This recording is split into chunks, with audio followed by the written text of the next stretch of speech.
तो सब करते हैं, लेकिन अगर उस काम को करने के पीछे का उद्देश्य स्पष्ट ना हो, उद्देश्य अगर स्पष्ट हो तो परिणाम भी उसके अनुसार होते हैं। उद्देश्य स्पष्ट ना हो, काम कर रहे हैं आप तो मेहनत तो लग रही है, समय भी लग रहा है, अर्थ भी लग रहा है, लेकिन परिणाम ऐसा नहीं होता। ऐसा बहुत काम है जीवन में हम करते हैं।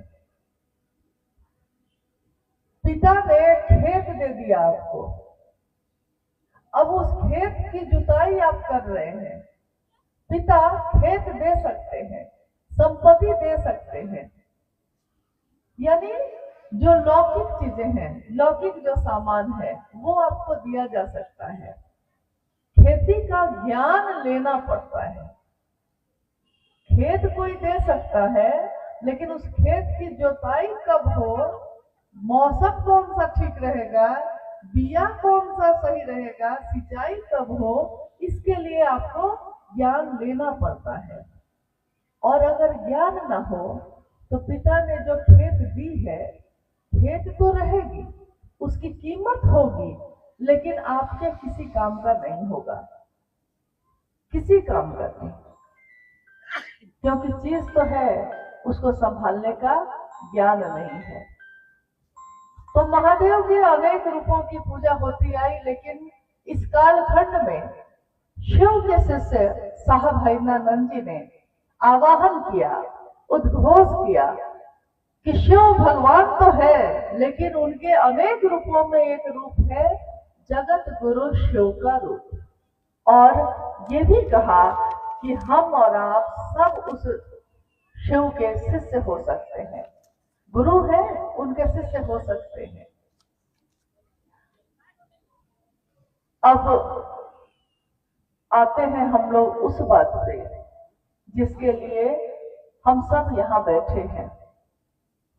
शिव गुरु के रूप में क्या करते हैं, हम शिव को गुरु क्यों माने, शिव को गुरु मानकर हम उनके शिष्य हो सकते हैं कि नहीं हो सकते हैं, और अगर हो सकते हैं तो हमको पता कैसे चलेगा कि हम शिव शिष्य हो गए, मेरे गुरु शिव हो गए। ऐसे अनेक प्रश्न हमारे मन में उठते हैं, ऐसी बहुत सारी जिज्ञासाएं हमारे मन में आती हैं।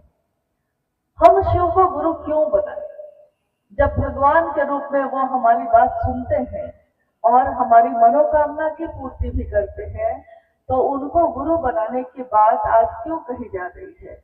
और एक सामान्य आदमी जिसने कभी ग्रंथ नहीं पढ़ा, जिसको कोई मंत्र या श्लोक नहीं आता, और जो जगत के चीजों में उलझा हुआ है, वो कौन सी विधि से शिव को अपना गुरु बना सकता है। हमारे ग्रंथों में, हमारे शास्त्रों में, उपनिषद और पुराणों में शिव के गुरु स्वरूप के भी जगह जगह दृष्टांत है। संभवे गुरुवे नमः, गुरु होने के कारण तुम संभव हो, तुम त्रिभुवन गुरु वेद बखाना।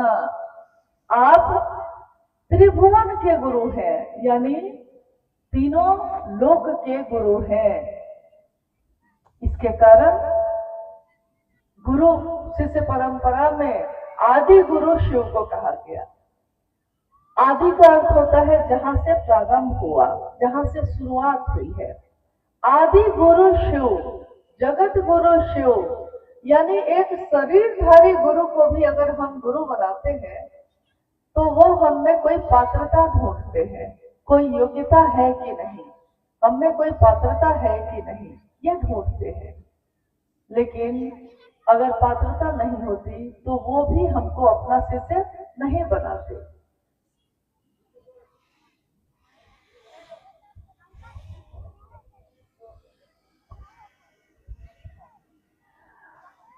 नहीं बनाते हैं, यानी कि कोई गुरु भी हमको शिष्य तभी बना सकते हैं जब हम उनके अनुकूल उनके पास जाएंगे। दुनिया में बहुत सारे स्कूल और कॉलेज हैं। स्कूल और कॉलेज में अगर हम अपने बच्चे का एडमिशन कराते हैं तो उसमें मास्टर पहले उसकी परीक्षा लेते हैं कि बच्चे को अमुक अमुक चीज आती है कि नहीं आती है। अगर आती है तो इस स्कूल में एडमिशन होगा, और अगर नहीं आती है तो उसको छांट देना है। ऐसा होता है कि नहीं? हम लोग अपने बच्चों को जब एडमिशन दिलाते हैं तो पात्रता ढूंढी जाती है, बच्चा दिमाग से तेज है कि नहीं। दिमाग से तेज है तो एडमिशन होगा, और अगर नहीं है तो इस स्कूल में एडमिशन नहीं होगा। यानी शैक्षणिक गुरु भी अपने शिष्य को शिष्य बनाने के लिए, विद्यार्थी बनाने के लिए उसमें पात्रता ढूंढते हैं, योग्यता ढूंढते हैं। अध्यात्म के जगत से अध्यात्म का अर्थ क्या हुआ और लौकिक का अर्थ क्या हुआ? लौकिक और पारलौकिक, ये दोनों दुनिया एक साथ चलती है। लौकिक जिसमें हमारा घर है, हमारा परिवार है, हमारा समाज है, ये धरती है, ये अंबर है, ये पेड़ पौधे हैं, ये पानी है, ये आग है, ये सारी चीजें जो हमारी ये दृष्टि, हमारी ये नजर देख सकती है, जो हमारे कान सुन सकते हैं, जो हम छू सकते हैं, जिसका हम गंध ले सकते हैं, यानी वो सारी चीजें जहां हमारे पांचों ज्ञानेंद्रिय काम करती है, वो सारी चीजें लौकिक है। पारलौकिक जैसे ही हम बात करते हैं तो समझ में आता है कि ये कुछ सूक्ष्म बात हो रही है, कोई बहुत ऊपर की बात हो रही है। ये ऊपर की बात क्या है, सूक्ष्म क्या है? जैसे ही हम मन की बात करते हैं, जैसे हमारा ये शरीर है, इस शरीर में 2 हाथ 2 पैर, पूरा शरीर ही है मानव का। इस शरीर का अंग अंग बदल दिया जाए, हाथ बदल दिए जाए, आंख बदल दिया जाए, त्वचा बदल दी जाए, दांत बदल दिया जाए, इस पूरे शरीर का अंग अंग बदल दिया जाए, तब भी वो रहेगा कि नहीं जो इस शरीर में है? क्योंकि शरीर तो हम नहीं है। आप ही कहते हैं, हम ही कहते हैं कि आज मेरा मन नहीं है, आज मेरा मन दुखी है, मेरे मन को ये अच्छा नहीं लगा, मेरे मन को ये बहुत अच्छा लगा। यानी जब हम ये बोलते हैं कि मेरे मन को ये अच्छा नहीं लगा, आप नहीं, आप कह रहे हैं कि आपके अंदर जो सूक्ष्म चीज है उसको ये चीजें अच्छी नहीं लगी। शरीर की बात आप नहीं कर रहे, मन की बात कर रहे हैं। और ये मन हमारे पूरे शरीर में कहाँ रहता है, आज तक विज्ञान भी पता नहीं कर सका। वो कहता है कि कोई एक औरा है जो कहीं कहीं आभास होता है, लेकिन ये जो ऊर्जा जो हमको जीवित रखती है, जिंदा रखे हुए है, ये ऊर्जा हमारे शरीर में, पूरे शरीर में कहाँ है, आज तक सही सही कोई नहीं बता सका। लेकिन इसी ऊर्जा के कारण हम जीवित हैं, और जिस दिन इस शरीर से वो निकल जाता है तो हमारा शरीर भी मृत मान लिया जाता है, और कहा जाता है कि ऊर्जा खत्म हो गई, चली गई। ये ऊर्जा जो दिखाई नहीं देती, जिसके कारण हम जीवित हैं, जिसके कारण हम सांस ले पा रहे हैं, हवा है, लेकिन अगर सांस लेने और सांस को उतारने की जो विधि चल रही है शरीर में, अगर वो काम करना बंद कर दे तो हवा भी है, शरीर भी है, लेकिन आदमी की मौत हो जाती है। साहब हैमानंद जी ने कहा, यही मन जो दिखाई नहीं देता, लेकिन इसी मन के कारण आप जीवित हैं, चलते हैं, और आप काम भी करते हैं। मन नहीं करे तो आप उस काम को करने की इच्छा भी आपके अंदर पैदा नहीं होगी, और इच्छा पैदा नहीं होगी तो आप ज्ञान भी नहीं लेंगे, ज्ञान नहीं लेंगे तो आप उस पर काम भी नहीं करेंगे। इच्छा, ज्ञान, क्रिया, यानी कोई एक विचार, इच्छा, मेरे अंदर इच्छा पैदा होगी तब ना हम इसके बारे में पता करेंगे, तब ना हम खोजेंगे, ढूंढेंगे। आपने अभी सुना साहब हरिनानंद जी के बारे में, शिव के शिष्य के बारे में। उनके मन में ये विचार आया, उनके मन में एक सोच पैदा हुई। मन दिखाई नहीं दे रहा, लेकिन पल प्रतिपल यही अदृश्य मशीन जो विचारों को पैदा करती है, बार बार लगातार विचार पैदा हो रहे हैं, ठहर नहीं रहे, पैदा हो रहे हैं, सोच रहे हैं हम। अभी अभी मन में विचार आया कि इधर जाएंगे, सोचा ही था कि तब तक किसी ने कहा कि चलिए इधर, तो हम चले गए उधर। सोचा ही था, अभी तो ठहरे भी नहीं थे। लेकिन अगर वो विचार ठहर जाए, रुक जाए, तो उससे क्या हो सकता है, इसके कितने उदाहरण हैं। ये भी एक सोच है, ये भी एक विचार ही है जो दिमाग में आता है कि शिव भी मेरे गुरु हो सकते हैं, महादेव भी मेरे हो सकते हैं। लेकिन ये विचार जो दिमाग में प्रवेश करता है, अगर ये विचार दिल में आ जाए, तो हम उस आदमी को या उस सत्ता को, चाहे वो कोई व्यक्ति हो, चाहे वो ईश्वर हो, अगर हमारे मन में ये विचार ठहर जाए कि वो मेरा हो सकता है, मैं उसका हो सकता हूं, तो उस स्थिति में हम उसको अपना बना लेते हैं, उसके अपने हो जाते हैं। पहला सूत्र जो आपने सुना होगा, शिव को गुरु बनाकर साहब हरिनानंद जी ने 3 सूत्रों का निरूपण किया। उन्होंने कहा कि मन ही मन अपने गुरु शिव से, यहाँ उन्होंने बहुत जोर दिया, अपने गुरु शिव, बार बार कहा। लोगों ने कहा कि सुन तो लिए जो आप कह रहे हैं, लेकिन साहब ने कहा सुन तो लिया आपने, लेकिन क्या समझ भी गए? क्योंकि सुनने और समझने में बड़ी दिक्कत होती है। सुन तो लिया है कि हाँ ये मेरा बेटा है, लेकिन अगर समझेंगे नहीं कि मेरा बेटा है, तो हम उसकी परवाह नहीं करते, हम उसकी देखभाल नहीं करते। उन्होंने कहा इस जगत में रिश्तों के लिए, अपनों के लिए आपने क्या नहीं किया। आपने अपने परिवार को या जिसको भी आप अपना समझते हैं, उनकी परवाह करने में अपने जीवन को झोंक दिया। सुबह से रात हो जाती है, सुबह उठे हैं तब से चक्कर की तरह घूम रहे हैं। कोई व्यापार कर रहा है, कोई दुकान में बैठा है, कोई नौकरी कर रहा है, कोई खेती कर रहा है, कोई जंगल से लकड़ी ला रहा है, कोई खेत में जा रहा है, कोई खाना बना रहा है, कोई खिला रहा है। यानी सुबह से रात तक अपने चारों तरफ देखिए तो सब किसी न किसी की चिंता में डूबे हैं, किसी दूसरे की चिंता में डूबे हैं। लेकिन कोई व्यक्ति ऐसा नहीं मिलता जो अपनी भी चिंता में डूबा हो। मेरे भी इस जीवन का कोई लक्ष्य है, कोई उद्देश्य है, हम सबके लिए करते हैं, करेंगे। लेकिन क्या मैं इस जीवन में जो आया, किस लिए आया, क्या कारण है? मानव का तन पाया, लेकिन मानव का तन पाकर हमने क्या इस मानव तन में कभी महादेव का नाम लिया है?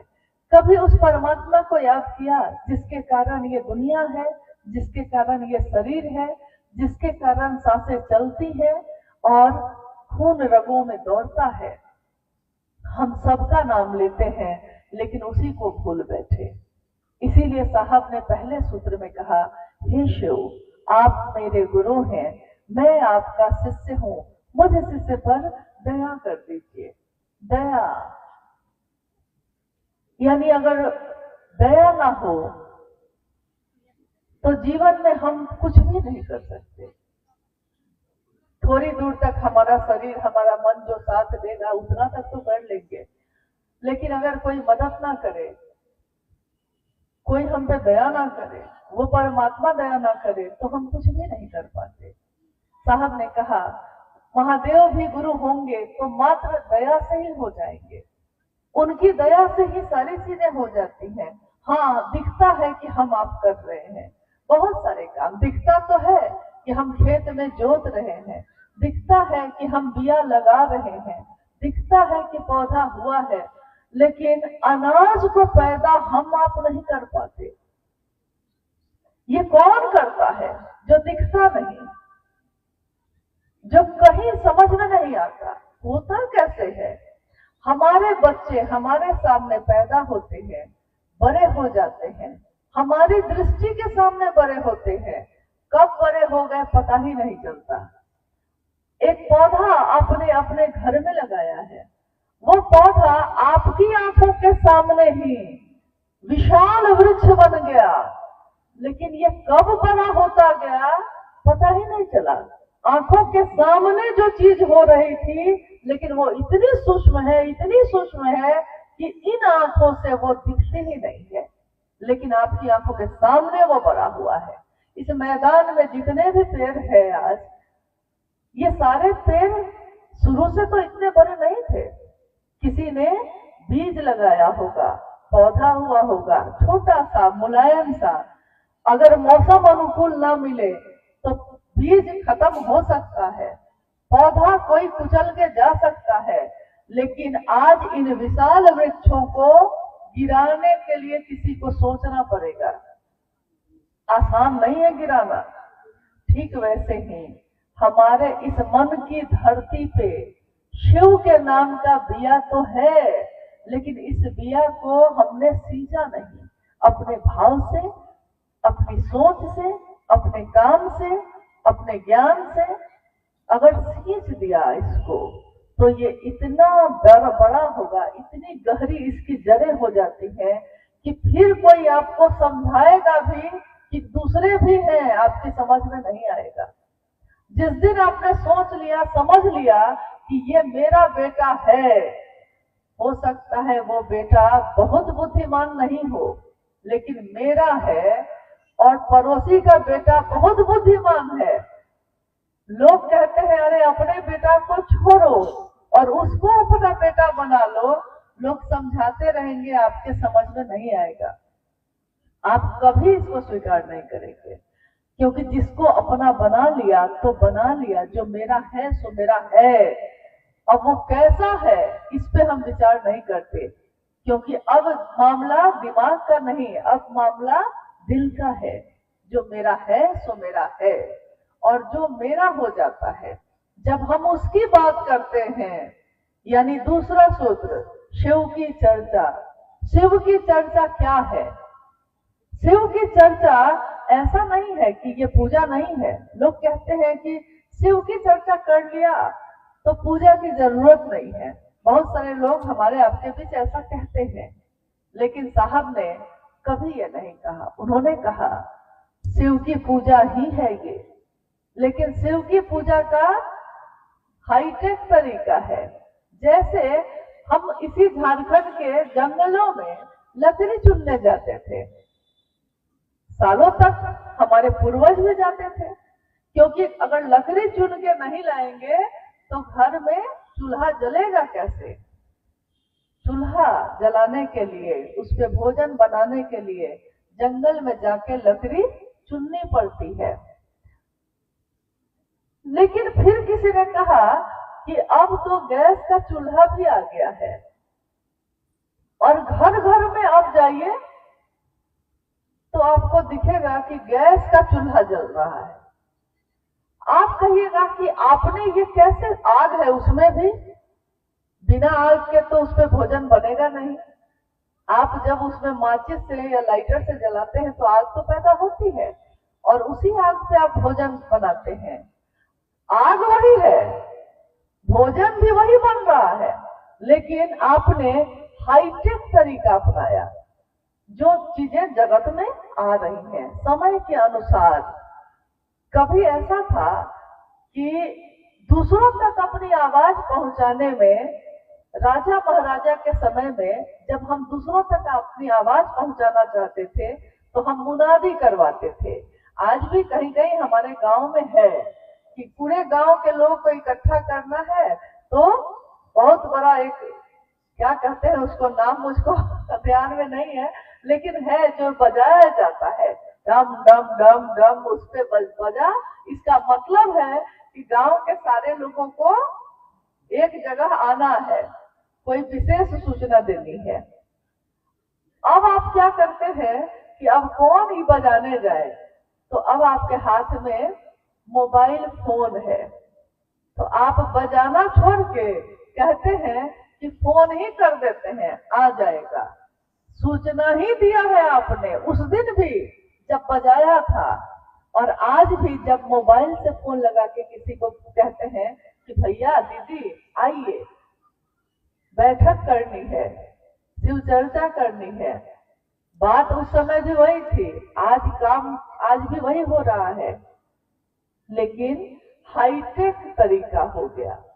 एक दिन हमको गर्मी लगती थी तो हम लोग या तो पेड़ के छांव में या बगीचा में जाके बैठते थे, या हाथ का पंखा, तार वाला पंखा हाथ में लेकर होंकते थे कि थोड़ी सी ठंडक लग जाए, बहुत पसीना है। आज भी खेत में तो आप हाथ का पंखा ही लेके जा सकते हैं, सीलिंग फैन लेके खेत में नहीं जा सकते, लेकिन घर में है। जिस दिन पंखा का आविष्कार हुआ तो हमने सोचा कि पंखा लगाया जाए और हमारे घरों में पंखे लग गए। कुछ और बेहतर हुआ तो कूलर भी लगाया लोगों ने, और बेहतर हुआ तो एसी भी अब लगा के चलाते हैं। पंखा हाथ वाला भी हवा ही देता था, सीलिंग फैन और पेडेस्टल फैन, टेबल फैन भी हवा ही देता है, कूलर भी हवा ही देता है और एसी भी हवा ही देता है। ठंडक और बढ़ती गई है, आराम बढ़ता गया है, तरीका बदलता गया है, लेकिन हवा ही दे रहा है वो। तो कहिएगा कि एसी हाथ के पंखा का हाईटेक तरीका है, मतलब टेक्नोलॉजी, यानी बहुत ऊंची स्थिति में है ये।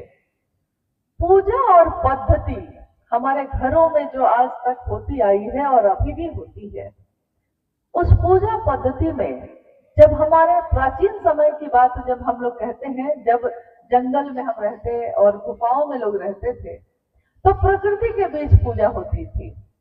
धीरे धीरे हम लोग पेड़ की पूजा करने लगे, पानी की पूजा करने लगे। आज भी हमारे घरों में पेड़ और पानी की पूजा होती है, क्योंकि प्रकृति, हमारे पूर्वज जानते थे कि प्रकृति ना हो तो आप भी जीवित न रहेंगे, इसलिए उन्होंने प्रकृति से जोड़ा। मानव से प्रकृति है और प्रकृति से मानव है, ये उस दिन भी उनको ज्ञान था। और आज भी चाहे चीजें कितनी भी बढ़ गई, लेकिन प्रकृति के संरक्षण की बात हम करते हैं। पेड़ को बचाइए, पानी को बचाइए, ये हम लोग दूसरों को समझाते हैं, अपने बच्चों को भी। तरीके हर चीज में बदले। हमारे जीवन में पहले कपड़े नहीं पहनते थे, अब कपड़ा पहनते हैं। तो हमारे जीवन में बहुत सारी चीजें बदली। पहले आग पैदा करते थे, 2 पत्थर लिया है, जोर जोर से रगड़ा तो 2 पत्थर के घर्षण से अग्नि पैदा हो गई। लेकिन अब अग्नि के लिए आप माचिस और लाइटर से ही अग्नि पैदा कर ले रहे हैं। पैदा अग्नि ही हो रही है, लेकिन तरीका आपने बदला। शिव की चर्चा क्या है? लोग कहते हैं नहीं, पूजा अलग है, शिव चर्चा अलग है। बिल्कुल ऐसा नहीं है। शिव चर्चा भी शिव की पूजा ही है। कैसे? पहले हम अपने घरों में, अपने पूजा घर में महादेव, भगवती, कुल देवता या अन्य देवी देवताओं के सामने प्रार्थना करते, फूल फल चढ़ाते, प्रसाद चढ़ाते, अगरबत्ती और दिया जलाते, और हम कहते कि थोड़ी हम पे दया कीजिए, थोड़ी हम पे कृपा कीजिए, मेरा घर परिवार ठीक रहे, समाज भी परिवार सब ठीक रहे। और हम सोचते कि हाँ, वो मेरी बात सुन रहे हैं। इसके लिए कि ईश्वर प्रसन्न हो जाए, देवी देवता प्रसन्न हो जाए, हम लोग अलग अलग तरह की आरती, स्तुति, मंत्र, यानी कि कोई ऐसी चीज जिससे वो देवता खुश हो जाए, जिससे वो देवी खुश हो जाए, हम गाते रहे हैं, आज भी गाते हैं।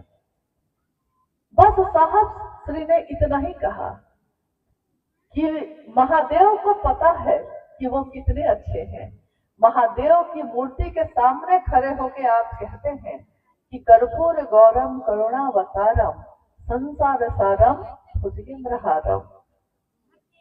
आप महादेव की मूर्ति के सामने खड़े होके कह रहे हैं कि आप कर्पूर की तरह गौरवर्ण हैं, आप क्या हैं क्या हैं क्या हैं, मतलब उनको बताए जा रहे हैं। साहब ने कहा महादेव को पता है यार कि वो क्या है, लेकिन अगर महादेव इतना अच्छा है, इतना सुंदर है, इतना सत्य है, तो दुनिया को क्यों नहीं बताते? दुनिया को भी बताइए कि वो महादेव सत्य है, सुंदर है, सत्यम शिवम सुंदरम। यानी अगर कोई सत्य है जिसकी सच्चाई नहीं बदलती तो वो शिव है, और जिसकी सुंदरता का कभी क्षय नहीं होता, जो नित्य नवीन है, अति प्राचीन भी है, लेकिन पल प्रतिपल वो अभी अभी उत्पन्न हुए, ऐसे हैं। उस महादेव के बारे में जो ज्ञान के निधि अगम है, और जिनकी प्रार्थना करने के लिए आपको कोई कर्म करने की जरूरत नहीं है, बस अपने मन को खाली एकाग्र करना है और महादेव को पुकार लेना है। वो महादेव जो देवों का देव भी है, वो महादेव जिसके यहाँ इंसान, नर नारी, नाग और देवता और गंधर्व भी, राक्षस और पिशाच भी बराबर माने जाते हैं, वो महादेव मेरा आपका गुरु हो जाए तो इससे सुंदर बात और क्या हो। और वो गुरु है, लेकिन हम लोग ही भूल के बैठे हैं। किसी को भी हम गुरु बनाएंगे वो कुछ दूर तक तो हमको ले जाते हैं, ऐसा नहीं कि नहीं ले जाते हैं, ले जाते हैं। हम किसी ज्योतिषी से पूछने जाते हैं, हम किसी वास्तुशास्त्र से पूछते हैं, हम पंडित पुरोहित से पूछते हैं, थोड़ी दूर तक तो वो ले जाते हैं, ऐसा नहीं कि नहीं ले जाते हैं।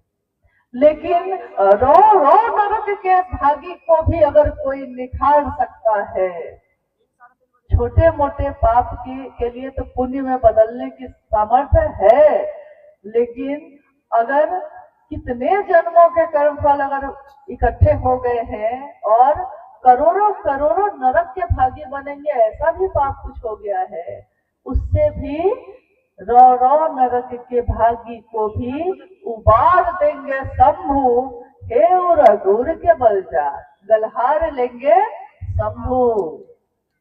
महादेव के गले में जो नाग है वो जहरीला है, टेढ़ा चलता है, डसना उसका स्वभाव है, उसकी प्रवृत्ति है। आप उसको बचाने भी जाइएगा तो वो अपने बचाव में भी आपको डस लेता है, उसका स्वभाव है, इसमें उसका कोई दोष नहीं। लेकिन वैसे स्वभाव का भी शिव के पास बस झुक गया है, बस उसने अपने सीने के बल चला गया है और महादेव ने उसको अपने गले में धारित किया है। उस परम गुरु, उस आदि गुरु, उस विश्व गुरु, उस जगत गुरु शिव के सामने अगर जगत के लोग सिर्फ मन से पुकारेंगे, हे शिव आप मेरे गुरु हैं, ये पुकार उनकी झूठ भी अगर बार बार कहेंगे तो कहते हैं एक दिन सच बनी आई, झूठ कहत कहत भी एक दिन सच बन जाता है। ये पुकार अगर मन से उठ जाए, महादेव आप मेरे हैं मैं आपका हूँ, तो वो महादेव हमको आपको कहाँ धारित करेंगे। वो महादेव कोई पात्रता नहीं ढूंढते, कारण एक ही है कि जो जगत का है वो पात्रता कैसे ढूंढेगा। वो कैसे कहेंगे कि तुम अगर संस्कृत जानते हो तब तुम मेरे शिष्य बनोगे, और अगर नहीं जानते हो तो नहीं बनोगे।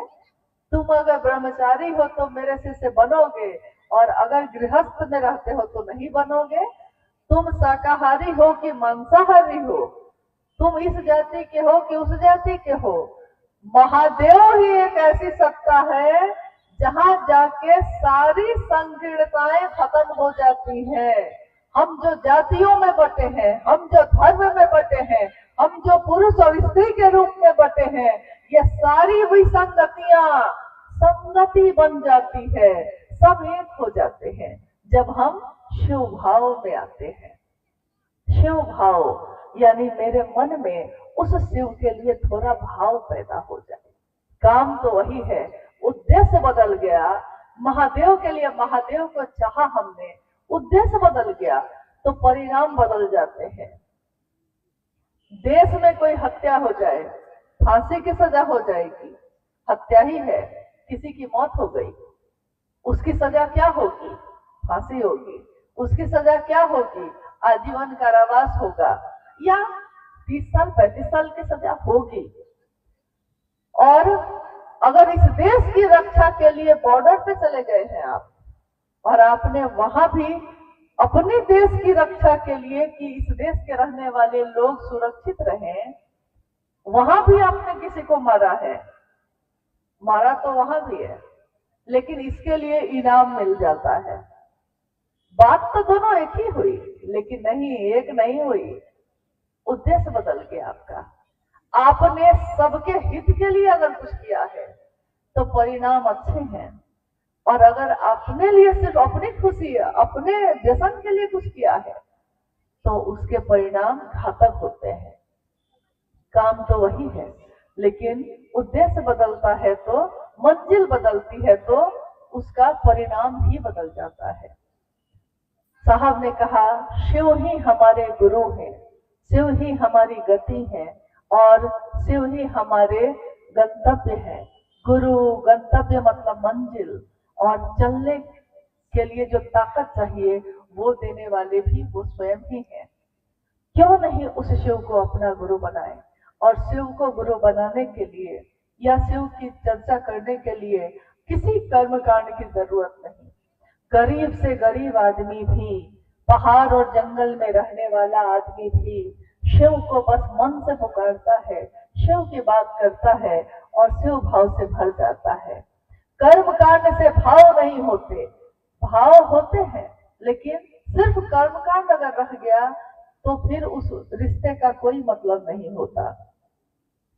किसी पत्नी से पूछिए कि अगर उसका पति उसको घर दे दे, उसको कपड़े दे, पैसा दे, गहना दे, लेकिन पति का भाव नहीं दे, तो क्या वो खुश रह सकती है?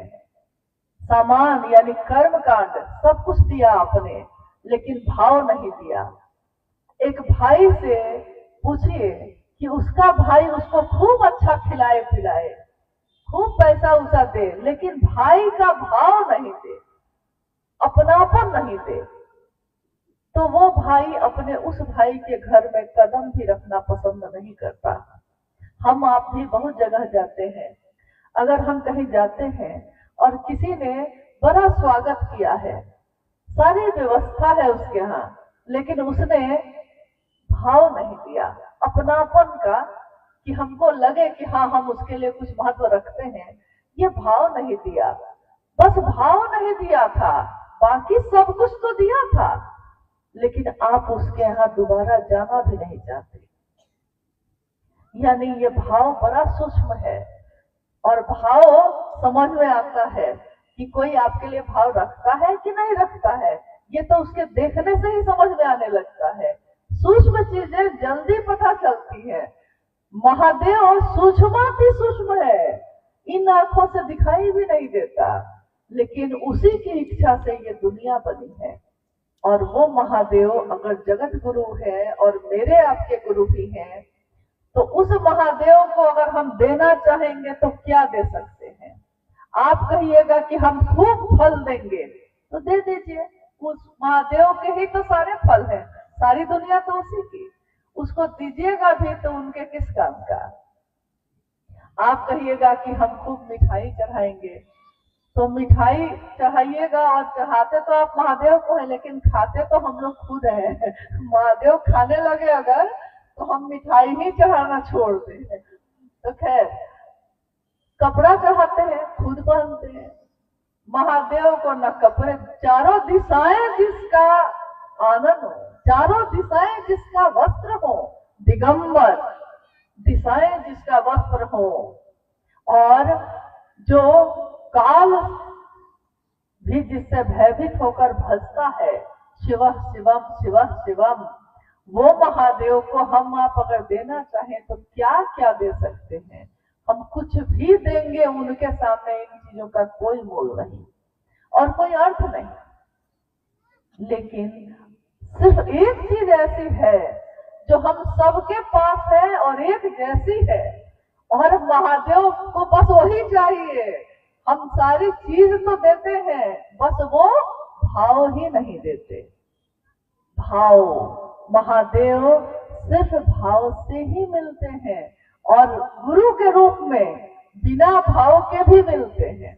साहब ने कहा कि हम तो इंसान है ना भाई, अगर भाव नहीं पैदा हुआ तब महादेव नहीं मिलेंगे, तो ऐसा नहीं है। गुरु के रूप में अविश्वास में भी अभाव, भाव नहीं है आपके अंदर, संशय है, यहाँ तक कि अब शब्द भी हो सकता है आपने कहा हो, लेकिन गुरु मान लिया है। अब गुरु मास्टर यही है, ये मान लिया और ठहर गए। ठहर गए मतलब रुक गए इस पे कि अब महादेव को मान लिया तो मान लिया, अब दूसरे की तलाश करने नहीं जाएंगे। रुक गए, ठहर गए, तो परिणाम क्या क्या होते हैं। भगवान बुद्ध जब शरीर में थे, एक जंगल से गुजर रहे थे। उस जंगल के बारे में चारों तरफ खबर थी कि इस जंगल में एक डाकू रहता है। डाकू अंगुलीमाल उसका नाम था, और उसकी इतनी चर्चा थी कि अगर कोई उधर से गुजर जाए, उसके इलाके से कोई गुजर जाए, तो वो इतना क्रूर था कि वो सिर्फ मारता ही नहीं था, मारकर उसकी उंगलियों को काट कर और उसकी माला पहन के घूमता था। इसीलिए उसका नाम ही पड़ गया डाकू अंगुलीमाल। एक बार उस रास्ते से बुद्ध जा रहे थे। गांव के लोगों ने देखा तो कहा, भगवान आप इधर क्यों जा रहे हैं? आपको नहीं मालूम है कि बहुत बड़ा डाकू रहता है इधर? बुद्ध ने कहा कि अब बढ़ गया तो बढ़ गया, जीवन और मरण तो उसके हाथ में है, बढ़ गया तो बढ़ गया, अब वापस नहीं जाऊंगा। और अकेले ही वो जंगल में, घने जंगल में बढ़ गए। आगे बढ़ते बढ़ते अचानक एक आवाज सुनाई दी, बहुत तेज आवाज गूंजी, ठहरो। बुद्ध ठहर गए। आवाज फिर से आई, क्या तुम्हें डर नहीं लगता है? क्या तुमने सुना नहीं कि ये मेरा इलाका है? मेरे नाम से लोग थर्राते हैं और तुम कैसे चले आए? मेरा नाम अंगुलीमाल है, डाकू अंगुलीमाल है। बुद्ध ठहर गए और उन्होंने शांत भाव से उसी तरह मुड़ के कहा कि तुमने कहा ठहरो, मैं ठहर गया, लेकिन तुम कब ठहरोगे? तुमने कहा ठहरो, मैं ठहर गया, लेकिन तुम कब ठहरोगे? और कहानी है, घटना है कि उसके बाद डाकू अंगुलीमाल उनके पैरों पे गिर पड़ा और उसने कहा, मुझको अपना शिष्य बनाइए, क्योंकि ये तो किसी ने मुझसे कहा ही नहीं, कभी किसी का साहस ही नहीं हुआ मुझसे ये कहने का। ठहरो, तुम कब ठहरोगे? और कहते हैं डाकू अंगुलीमाल ठहर गया। गुरु शब्द की मार से भी जगा सकते हैं। शब्दन मार जगाए तिजोरे। शब्द गुरु के सूक्ष्म से सूक्ष्म सत्ता है शिव, किसके माध्यम से किससे बुलवाएंगे, किसको ठहराएंगे, कुछ कहना मुश्किल है। लेकिन उन्हीं की बात सुनते सुनते कितने लोग ठहर गए। ये जीवन एक बार मिला है, सबसे सुंदर मौका है, संभावना है जीव से शिव होने की। कभी हम इधर जाते हैं, कभी हम इधर जाते हैं, कभी हम सोचते हैं कि सब कुछ मेरे ही हाथ में है। जब तक हम जवान हैं, युवा हैं, हाथ में ताकत है, तब तक तो लगता है कि सब कुछ मेरे ही हाथ में है। लेकिन जिस दिन ये शरीर निर्बल हो जाता है, वही लोग जिन्होंने आपको कहा कभी कि हाँ आप तुम्हारे लिए कुछ भी करेंगे, आप उनके लिए किसी उपयोग के नहीं। देखिए, सत्यता यहाँ बदल जाती है, सुंदरता यहाँ लोगों की बदल जाती है। आज का झूठ कल सच हो जाता है, आज का सच कल झूठ हो जाता है। लेकिन एक जगह तो ऐसी है जो कभी नहीं बदलेगी। जो है, जैसे है, जिस परिस्थिति में है, उस महादेव को अपना बनाइए। महादेव गुरु के रूप में उस जीवात्मा को, अंधेरे में पड़ी जीवात्मा को भी रोशनी में ले आते हैं। हमारे पूर्वजों ने कहा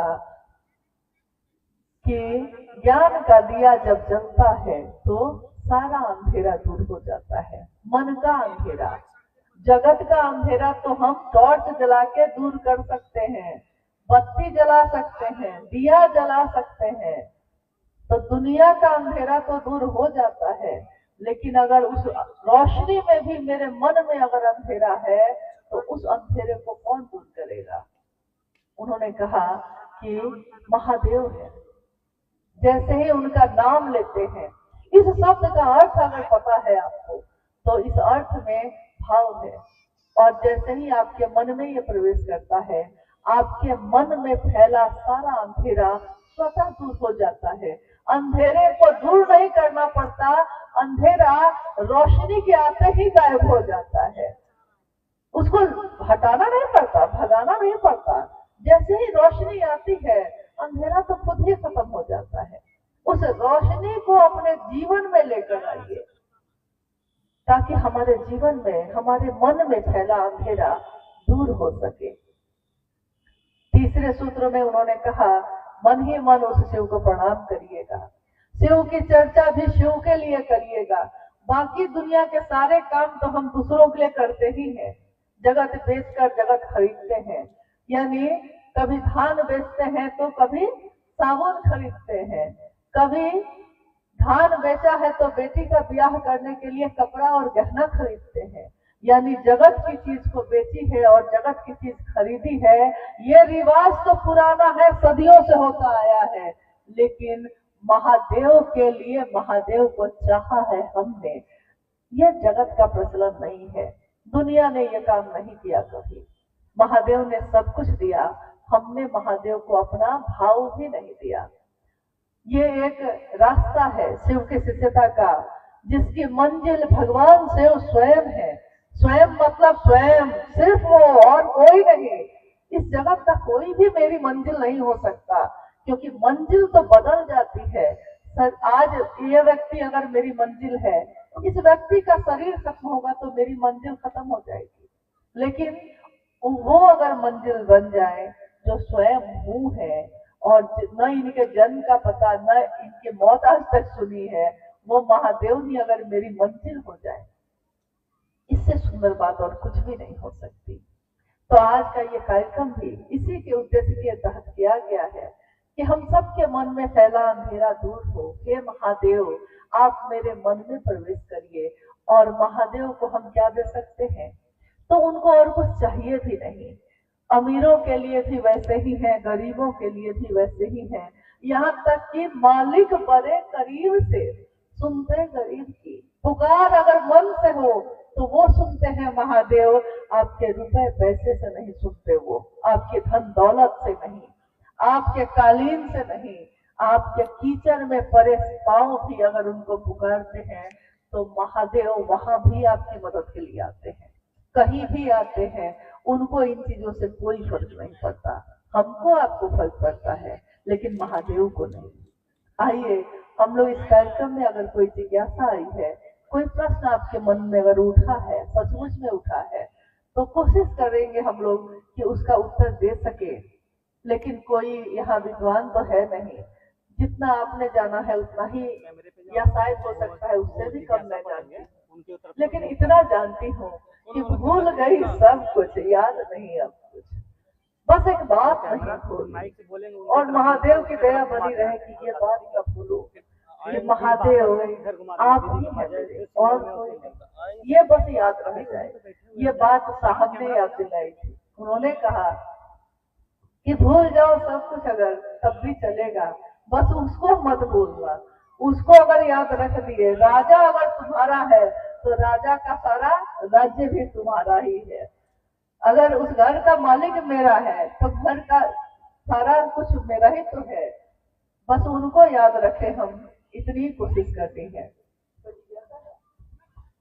एक जिज्ञासा है, सीताराम भाई जी का दारू से जो है लिखते हैं साहब लिखे हैं, जियो तो शिव, बनो तो शिव, रहो तो शिव, तो हम कैसे बने। ये पंक्ति है, एक पुस्तक साहब श्री ने लिखी, आओ चलें शिव की ओर। उस पुस्तक में ये पंक्ति उन्होंने लिखी। कोरोना काल में ये पुस्तक लिखी गई। आज बहुत सारे गुरु भाई गुरु बहन इसको पढ़ते हैं और उनके विचारों पे चलते हैं। ये रास्ता दिखाता है उनको, चलना तो उनको खुद ही पड़ेगा। उसी की एक पंक्ति है, जियो तो शिव, बनो तो शिव, रहो तो शिव। भाई ने कहा कि इसका अर्थ क्या होता है। जियो तो शिव, शिव कैसे जीते हैं। शिव जिनको तस्वीरों में हम लोगों ने देखा है या जिनका एहसास हम करते हैं, तो बाकी देवी देवता का एहसास जब हम करते हैं तो कोई महलों में दिखता है, कोई मुकुट सोना चांदी का लगाए हुए दिखता है, लेकिन जब महादेव का सोचते हैं तो तस्वीरों में या जो एहसास होता है उसमें महादेव की जटाओं को देखते हैं बिखरा हुआ। देखते हैं कि महादेव बर्फ की चट्टान पे बैठे हैं, बर्फ में पर्वत पे बैठे हैं, लेकिन निहंगी बैठे हैं, यानी आनंद की मूर्ति बनकर बिना वस्त्र के बैठे हैं। चिता की भस्म ही जिनके लगाने का आभूषण सुंदरता सब है और न्यूनतम व्यवस्था में बैठे हैं। देखिए हम लोग को कितना सीखने के लिए, ये तस्वीर भी उनकी अगर है तो क्या सिखाती है हम लोगों को। जियो तो शिव सिखाती क्या है, शिव कैसे जीते हैं। न्यूनतम व्यवस्था में भी सुखी रहा जा सकता है। ये संदेश, ये समझ शिव गुरु के रूप में देते हैं, ईश्वर के रूप में भी देते हैं, लेकिन हम जानना चाहेंगे तब ना। वो बताते हैं कि अगर एक वस्त्र एक बार में एक ही कपड़ा ना पहनिएगा, एक बार में 2-3 रोटी ही ना खाइएगा। कोई अगर अरबपति होगा वो भी खाना में रोटी ही खाएगा, और कोई अगर जंगल में रहेगा तो वो भी रोटी ही खाएगा, यानी 2 रोटी मिल जाए। और रहने को एक छत हो, झोपड़ी भी हो सकती है, प्लास्टिक का शेड भी हो सकता है, महल भी हो सकता है। रहने की एक छत हो, रहिएगा तो एक ही कमरे में ना, 10 कमरे का भी अगर घर बनवा लीजिए, लेकिन रहिएगा तो एक ही जगह ना, सोइएगा एक ही चारपाई से ना, सारे पलंग पे घूम घूम के तो सोइएगा नहीं। तो उन्होंने कहा कि जीना है तो शिव जैसा जियो, कि अगर न्यूनतम व्यवस्था भी है मेरे पास, लेकिन अगर परिवार में आनंद हो, मन में आनंद हो, आनंद की मूर्ति से मन मिलता हो, तो उस आनंद के सामने बड़े बड़े महल के वैभव भी फीके पड़ जाते हैं। जीना है तो उनके जैसा जियो, बनो तो शिव। शिव जैसा बनना मतलब क्या होता है। आपने देखा होगा कि जहां जाइए सब एक दूसरे के लिए घृणा से भर गए हैं। इंसान का हृदय जो बना, इंसान का शरीर और मन जो है वो करुणा है, ममता है, सहानुभूति है, एक दूसरे के लिए अपनापन है।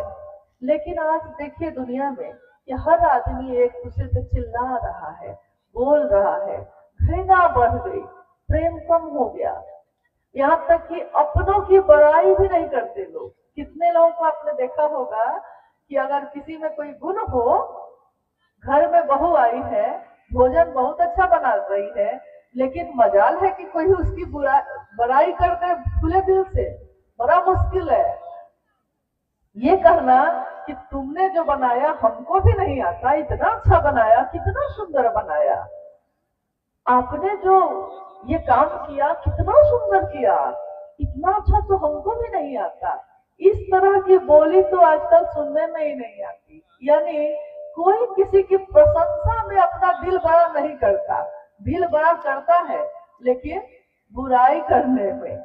जितनी शिकायत उसकी कर लीजिए, जितनी उसकी बुराई कर लीजिए, उतना उसको मन लग रहा है। 2 घंटा 4 घंटा कब बीत गया पता ही नहीं चलता। लेकिन अगर कह दीजिए कि किसी की प्रशंसा भी तो करिए, कुछ तो अच्छा किया होगा उसने। हर व्यक्ति के अंदर अगर अवगुण है तो गुण भी है, गुण और अवगुण दोनों है ना। आप गुण क्यों नहीं देखते, आप अवगुण क्यों देख रहे हैं? उसको भी तो महादेव ने बनाया है।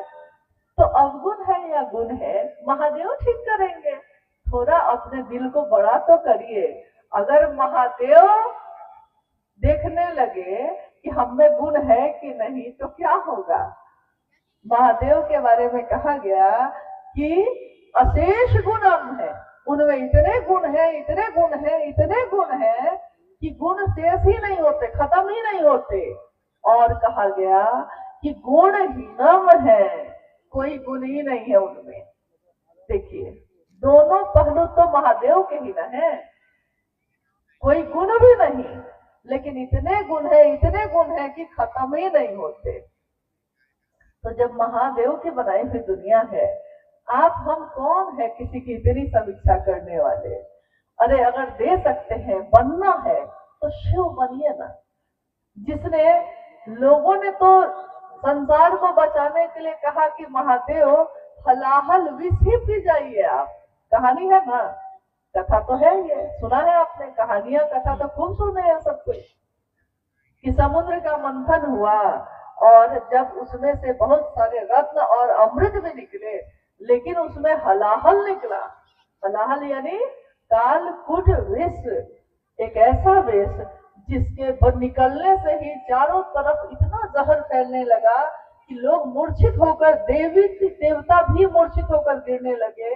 तो लोग दौड़े किसके पास? महादेव के पास, और कहा हे महादेव रक्षा करिए। त्राही माम करके दौड़े, रक्षा करिए। यानी क्या करिए? रक्षा करने के लिए क्या कहना होगा? कोई जिससे प्रेम करता हो उसको कहेगा कि जहर पी लीजिए मेरे लिए? नहीं कहता। लेकिन कोई चारा जब नहीं था तो सबको पता था कि एक ही है जो ऐसा कर सकते हैं। तो कहा कि महादेव बचाइए। और महादेव, कहानी है ये, कथा है ये, कि महादेव ने पूरा जहर अपनी अंजुरी में भरा और पी गए। कंठ पे माँ पार्वती को अच्छा न लगा, हाय उनके पति के साथ ऐसा क्यों कर दिया? प्रेम करती थी ना उनको कष्ट हुआ। तो कहानी है, कथा है कि उन्होंने अपने हाथों को कंठ पे रखा, तो महादेव ने जो जहर पिया तो सारा कंठ पे आ गया, नीला हो गया जहर से वो, और उनका एक नाम पड़ा नीलकंठ, यानी जिसका कंठ नीला हो। सोच लीजिए महादेव के साथ क्या क्या ना हुआ। इससे ज्यादा हम लोग के साथ तो नहीं हुआ होगा, हम लोग तो पी भी नहीं सकते, जहर पिएंगे तो तुरंत खत्म हो जाएंगे, लेकिन हम लोग के साथ तो इतना खराब नहीं हुआ होगा। महादेव ने क्या दिया दूसरों को? महादेव ने बदले में क्या दिया? आप लोग बोलिए, जरूरी है कि हम ही बोले सिर्फ? आप लोग बताइए जरा, एक साथ जरा बोलिए, महादेव ने दुनिया को क्या दिया? अमृत, जीवन, शुभ अमृत दिया। तो साहब ने कहा कि बनो तो शिव, दूसरे तुम्हारे साथ क्या करेंगे इस पे तुम्हारा बस नहीं है, लेकिन तुम दूसरों के साथ क्या करोगे इस पे तुम्हारा बस है। दूसरे जब शिव को गुरु बनाएंगे समझेंगे, लेकिन आप और हमने तो शिव को बनाया है गुरु, तो हम अपने मुंह से करवा क्यों बोले? हम किसी को अपने शब्दों के बाण से घायल क्यों करें? शब्द से बहुत लोग घायल होते हैं, ऐसे घायल होते हैं ना कि चाकू और तीर लगने से तो ठीक भी हो जाएंगे, लेकिन अगर शब्द का बाण लग गया ना हृदय में, तो ये घाव भरता ही नहीं है, जीवन भर पीड़ा देता है। अपने इस बाण को अगर हम रोक लें सिर्फ, तो कितने लोगों का शुभ हो जाए, कितने लोगों का भला हो जाए। तो शब्दों के बाण को भी रोक लें थोड़ा, और अपनी प्रवृत्ति को भी, क्योंकि जो शिव की बात करता है वो शिव जैसा होता है। शिव बनो तो शिव, रहो तो शिव। ऐसा नहीं कि एक बार ऐसा हो गए और कुछ दिन बाद फिर बदल गए। महादेव बदलते नहीं है, तो महादेव का चेला भी बदलता नहीं है। महादेव की बात दूसरों में भी बांटिए, दूसरों को भी उनके तरफ चलने के लिए प्रेरित कीजिए। हमारा आपका सामर्थ्य कम है, हमारा सामर्थ्य निर्बल है, कम है, ताकत कम है, हमारे शरीर की, हमारे मन की शक्ति कमजोर है। लेकिन जिससे ये मन मिल गया है महादेव से, उस महादेव की ताकत कम नहीं है, ज्ञान के भी निधि अगम नहीं है, वो परम ऊर्जा के अक्षय स्रोत है वो। यानी जितनी ऊर्जा है, जितनी शक्ति है, सब प्रकटीकरण है उस शिव का। सब जो दिखती है, चलती है, रहती है, सोती है, जागती है, ये सब शक्तियां जो है शिव का प्रकटीकरण है। इसलिए बनना है तो जियो तो शिव, बनो तो शिव और रहो तो शिव। साहब जगत में शिव शिष्य होने के लिए संपूर्ण ज्ञान की बात कह रहे हैं, फिर हम क्यों नहीं शिव शिष्य हो रहे हैं? लातेहार से सुनील जी।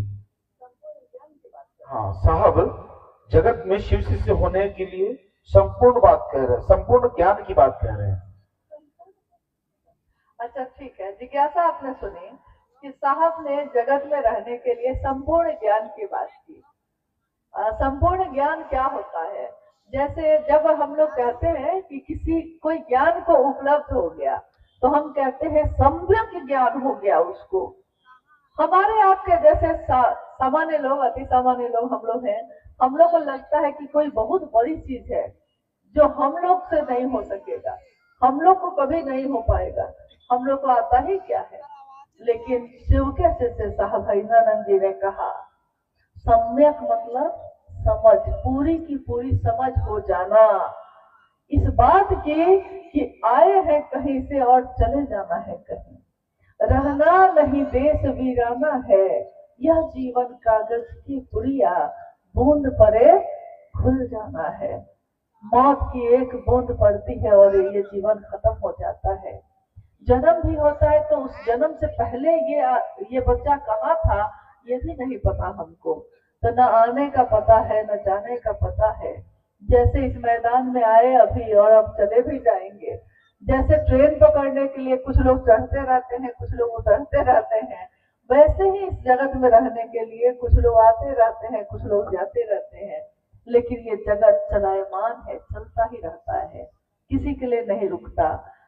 कितने लोग आए, बड़े बड़े लोग आए, जब शरीर में रहे तो लोगों ने कहा कि अरे हो तो ऐसा हो, लेकिन जब शरीर से चला गया तो दुनिया भूल गई। कज़ा ने ऐसी हजार सूरत बिगाड़ डाली बना बना के। बड़ी सुंदर ये पंक्ति है जिसको साहब ने बार बार कोट किया और कहा कि बहार दिन है चंद रोजा, बहार दिन है चंद रोजा, न चल यहाँ सर उठा उठा के, कज़ा ने ऐसी हजार सूरत बिगाड़ डाली बना बना के। बाहर के दिन चंद रोज के होते हैं, इतना सिर उठा उठा के मत चलिए, इतना अहंकार ठीक नहीं है, क्योंकि कज़ा ने, समय ने ऐसी कितनी सूरत बनाई और बिगाड़ डाली।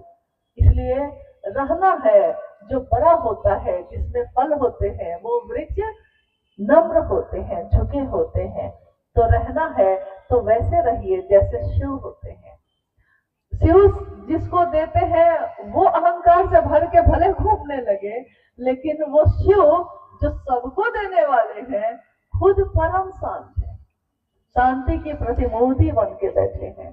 इस जीवन में अगर किसी का भला कर सकते हैं तो करिएगा। महादेव की बात करने वाला दूसरों के हित का सोचता है, कभी भी अहित नहीं सोचता किसी का।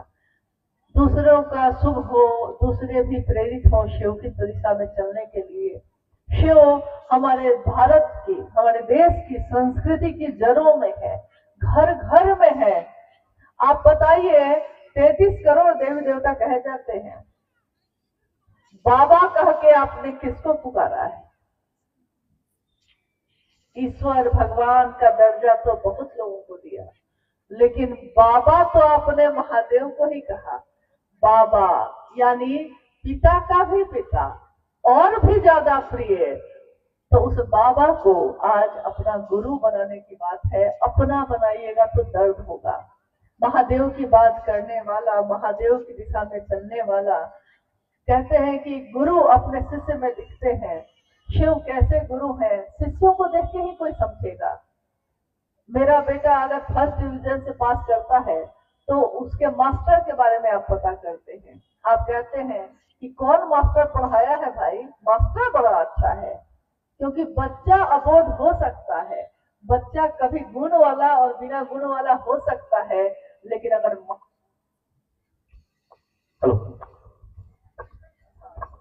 अगर मास्टर बढ़िया हो तो वो उसको परिमार्जन करके उसको फर्स्ट डिवीजन से पास कर सकता है। जब एक शरीरधारी गुरु भी अपने शिष्य को ईश्वर की तरफ प्रेरित कर सकते हैं, तो गुरुओं के गुरु, सदगुरुओं के गुरु, जगत गुरु शिव जब मेरे आपके गुरु होंगे, तो अब गुरु परिमार्जन करेंगे हमारा आपका। चाहे हमको कुछ आता हो ना आता हो, लेकिन मात्र अपने भाव को थोड़ा अर्पित करिएगा। और विचार भी किया है शिव को गुरु बनाने का अगर, तो इस पे ठहरे रहिएगा। ये ठहरना ही परिणाम ला देता है, रिजल्ट ला देता है। ठहरे रहिए मतलब कि मन से रुक गए हैं तो रुकिए, फिर चलने की जिद ना करिए। शिष्य की राह पे चल पड़े हो अगर, साथ चलने चलाने का वादा करो। रुक गए हो सकता है ना कि कभी आप रुक गए हो चलते चलते, रुक गए हो तो रुकने की जिद ना करो, फिर से चलने चलाने का वादा करो। शिष्य की राह पे, ये राह चलती रहती है, राही भी चलते रहते हैं मंजिल की तलाश में, मंजिल की जुस्तजू में। अभी एक और है, अच्छा ठीक है, छोटा सा प्रश्न है। ये प्रश्न छोटा नहीं है, 7 प्रश्न है ये, लेकिन ये पूछना जरूरी है क्योंकि एक भैया है कामेश्वर, इनका प्रश्न है, पिता है तो माता की आवश्यकता है कि नहीं, भैया है तो दीदी की जरूरत है कि नहीं, पूजा करना जरूरी है या नहीं, स्नान करना जरूरी है या नहीं, इतना दुनिया में मंदिर बना हुआ है किस लिए।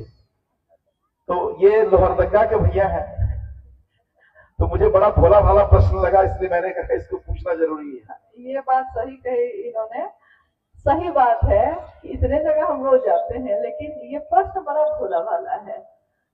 मतलब कि सचमुच में जिज्ञासा है, बनाई हुई जिज्ञासा नहीं है ये। तो सूची है, तो सूची के अनुसार हम लोग जल्दी जल्दी इसको करने का प्रयत्न करते हैं। शिव गुरु तो हुए हैं, उनका साथ और है या नहीं बताने का कृपा करें। ठीक है, उनका साथ और है कि नहीं। आप गुरु को पकड़ते हैं, मतलब हम कहते हैं हे शिव आप मेरे गुरु हैं, मैं आपका शिष्य हूँ। अब आपने कहा है बस, लेकिन अब मास्टर साहब इसी की तलाश में बैठे थे कि जगत गुरु तो हूं मैं, लेकिन जगत के लोग मेरा शिष्य ही नहीं बन रहे हैं।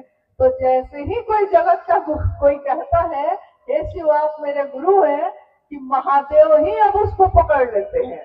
तो जिसको महादेव ने पकड़ लिया हो वो छूटेगा कैसे। तो महादेव आपके गुरु हैं, साथ हैं और रहेंगे भी, वो आपको छोड़ेंगे नहीं।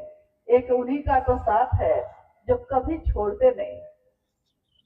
दूसरा प्रश्न है, पिता है तो माता का आवश्यकता है कि नहीं। अरे भाई, पिता बने ही है इसलिए है कि माता और पिता दोनों साथ हुए तभी ना कोई पिता बनता है, तभी ना कोई माँ बनी है। लेकिन ये प्रश्न बड़ा अजीब है कि माता की आवश्यकता है कि नहीं। अरे भाई, माता की सबसे ज्यादा आवश्यकता है ठीक है, लेकिन सच में बड़ा सीधा साधा प्रश्न है। भैया तो है, दीदी का जरूरी है क्या? क्या मतलब हुआ इसका? हाँ? अच्छा, गुरु भाई गुरु बहन पूछ रहे हैं कि भैया तो है तो दीदी की का जरूरी है क्या? दीदी मतलब गुरु बहन लोग ना। आप लोग क्या चाहते हैं कि गुरु बहन लोग को हटा दिया जाए? तो गुरु बहन लोग हट जाएंगी तो मैदान खाली हो जाएगा भाई। जो बात है। हाँ, लेकिन गुरु भाई और गुरु बहन, हमारे गुरु शिव का एक रूप और है, अर्धनारीश्वर, यानी पुरुष और स्त्री दोनों का संतुलन, दोनों जरूरी है, दोनों बराबर में है, न कोई ज्यादा न कोई कम।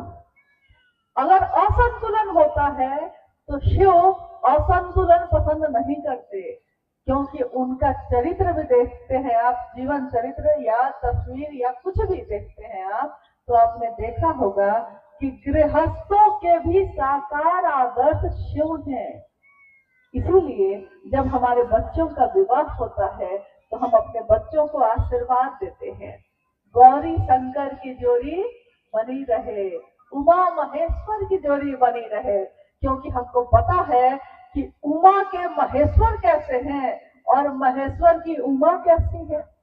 उमा ने कहा कि वरहूं शंभु नहीं तो रहूं कुंवारी, और शिव ने भगवती का जब साथ लिया तो हर जगह बराबर में, संतुलन में, यानी ये गृहस्थ में भी संतुलन देखना हो, शिव भाव देखना हो, तो शिव का परिवार गृहस्थों का साकार आदर्श भी है वो।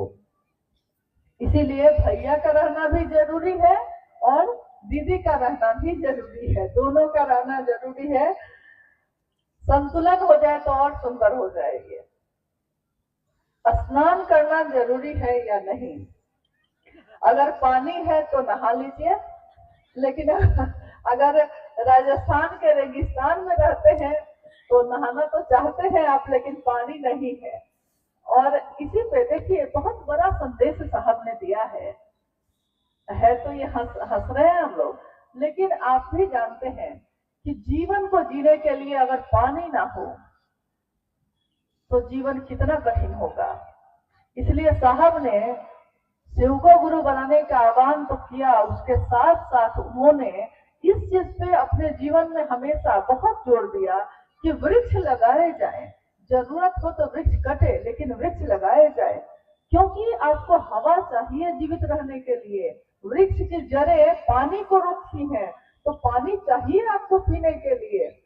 और हम लोग की तो मनसा ये है कि इतना पानी हो कि सब कोई नहाए, और पानी थोड़ा सा गर्म हो जाए, महादेव थोड़ा हीटर लगा देते तो और अच्छा था कि ठंडा नहीं लगता, तो बहाना नहीं करता कोई। इसलिए स्नान जरूरी है कि नहीं, ये तो आपके शरीर की सफाई का मामला है, लेकिन शरीर साफ रखा है और मन साफ है कि नहीं? तो शरीर को तो बहुत साफ रख लिया, लेकिन मन को भी साफ रखना जरूरी है भाई। थोड़ा मन को सुंदर बनाइए, साफ बनाइए। जब हम अपने पूजा घर में महादेव की तस्वीर या मूर्ति रखते हैं तो उस पूजा घर का एक एक धूल का कण पोंछ देते हैं, साफ सुथरा और सुंदर सुवासित करते हैं। जिस मन में महादेव रहते हो उस मन को कितना साफ रखेंगे हम, क्योंकि जिस मन में महादेव स्वयं रहते हो, हम सब उस मन से हर कचरा हर गंदगी को बाहर निकाल के फेंक आएंगे, मिट्टी के नीचे दबा हुआ देना है। यानी कि मन साफ और मन चंगा तो कठौती में गंगा। तो मतलब कठौती के पानी से भी नहाने से चल जाएगा, कहने का मतलब ये है। इतना दुनिया में मंदिर बना हुआ है, किस लिए है? मंदिर दुनिया में जो बना हुआ है, मंदिर कहा जाता है जिसमें देवी या देवता की स्थापना हम करते हैं, और एक प्रतीक है, एक चिन्ह है, एक जगह है जहां जाके हमारा मन, हमको लगता है कि शांत हो सकता है। हमारे पूर्वजों ने इसका निर्माण किया, आज भी है। मंदिर बहुत है, बात तो सही है। पूछा है इन्होंने कि इतना मंदिर किस लिए बना हुआ है, कृपया बताने का कष्ट करेंगे।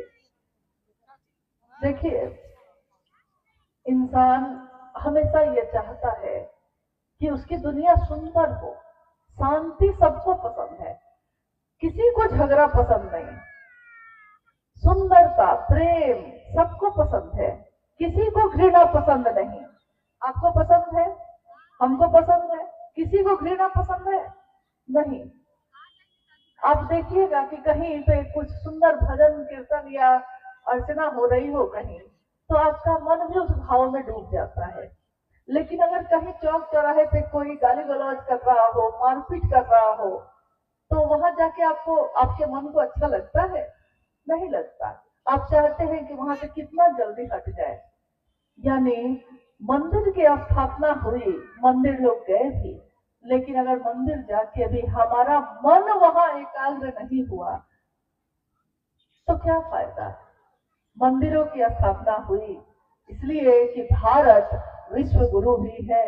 अध्यात्म की धरती पे रहने वाले लोगों ने दुनिया के लिए, देखिए 12 ज्योतिर्लिंग की स्थापना भी भारत में हुई। ये 12 क्यों है, किस लिए किए गए? जो हमारे ऋषियों ने, पूर्वजों ने जिस तरीके से इसकी स्थापना की है, उसमें आध्यात्मिक सूक्ष्म तरंगों का संचरण है, जो भारत देश की धरती को ऊर्जावान बनाता है। चीजें बहुत अच्छी हैं, लेकिन मन अगर मंदिर ना हो सका तो कहीं भी जाने से कोई फायदा नहीं है। इसीलिए शिव के शिष्य इस मामले में चलते फिरते मंदिर की तरह ही है। एक ऐसा मंदिर जिसकी स्थापना हुई और एक जीवंत मंदिर जो हर जगह जाते हैं और अपने महादेव की महिमा का गान करते हैं। महादेव इतने सुंदर गुरु, इतने अच्छे गुरु, आप भी उनकी तरफ चलिए। और अगर आपका मन ही उनसे जुड़ जाए तो हर जगह तो मंदिर ही मंदिर है।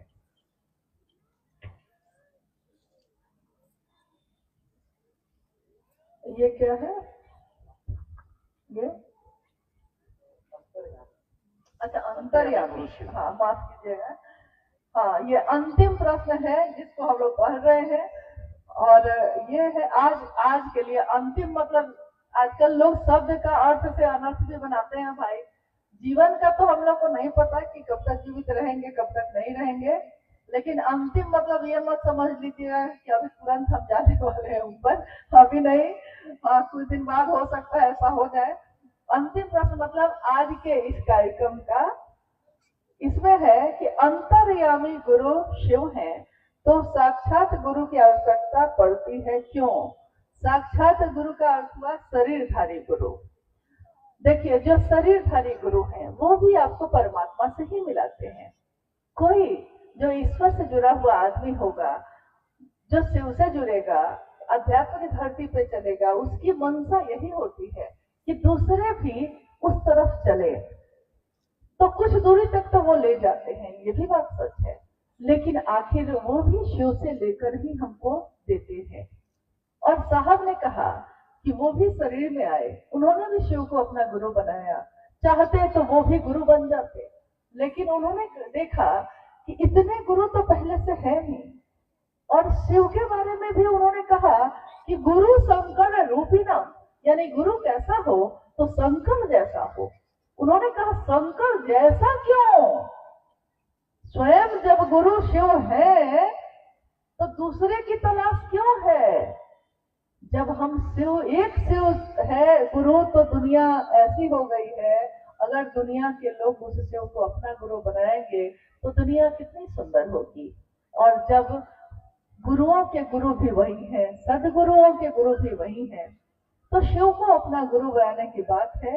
हाँ, शरीर में जो भी गुरु हैं या सदगुरु हैं, उसमें थोड़ा आपको भी देखना होगा कि भाई सही रास्ता आपको जो बताए उस रास्ते पे चलिए, क्योंकि ये पहचानना पड़ेगा आपको। पहचान सकते हैं तो जरूर पहचानिए, कोई गलत नहीं है। उनमें भी अंश शिव का है, आप में भी शिव का अंश है। आप भी जो शिव के शिष्य हैं, आप भी तो दूसरों को शिव की तरफ से चलने की प्रेरणा देते हैं। ठीक वैसे ही गुरु सदगुरु श्रेणी के लोग भी ईश्वर की प्राप्ति के ही उपाय बताते हैं। कोई मंत्रों का जप बताता है, कोई योग बताता है, कोई भक्ति बताता है, कोई साधना उपासना बताता है, लेकिन कुछ न कुछ वो बताता है कोई शब्दों से लेके जाता है, कोई अपने वाणी स्पर्श से लेके जाता है। मनसा तो सबकी एक ही है। तो जब गुरु एक है ही और मंजिल भी वही है, चलने का रास्ता भी वही है, एक ही रास्ता, एक ही मंजिल, जगत के सारे लोग भी उस रास्ते पे चलेंगे तो ट्रैफिक जाम यहाँ हो सकता है, लेकिन उस रास्ते पे कोई ट्रैफिक जाम नहीं है। इसलिए आइए सबको ही हम लोग चलते हैं उस रास्ते पे, सब साथ चलते हैं, अपने महादेव के भाव में चलते हैं और देखते हैं कि इस दुनिया में रहते हुए भी शिव कैसे बना जा सकता है। अपने परेशानियों, अपनी बेचैनियों भरे जीवन को भी शांत और घोर कैसे किया जाता है। क्योंकि जिसके मन में शिव होंगे, जो शिव से जुड़ा होगा, उसके जीवन में दुख तो होंगे, ऐसा नहीं कि दुख नहीं होंगे। शरीर में आए हैं तो दुख होगा, लेकिन आपका मन दुख का असर आपको होने ही नहीं देगा।